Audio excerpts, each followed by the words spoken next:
Day ওয়ানে port Blair land করেই আমরা দেখে নিয়েছিলাম কলভিন্স কপ বিচ আর সেলুলার জেল।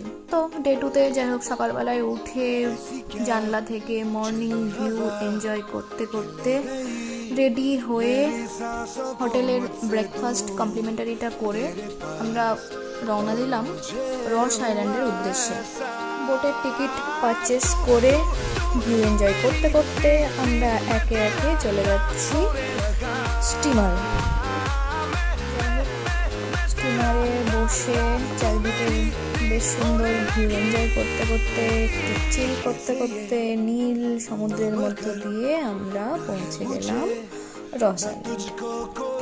রস আইল্যান্ডে খানিকক্ষণ টাইম স্পেন্ড করে ওখান থেকে আবার রওনা দিলাম মিলস বে আইল্যান্ডের দিকে। ওই যে দূরে লাইট হাউসটা দেখা যাচ্ছে রেড আর হোয়াইটের কম্বিনেশন। তারপর মিলস বে আইল্যান্ডে খানিকক্ষণ সময় কাটালাম, কিছু কোরালস হাতে তুলছিলাম, কালেক্ট করছিলাম, কিন্তু ওগুলো তো আর নিয়ে আসা যায় না।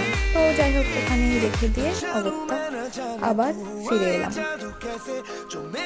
ফিরে এসে খানিকক্ষণ এইখানেও বিচের ধারে একটু সময়টা কাটালাম, তারপরে আবার back to the hotel. So আজকের মতন বাই।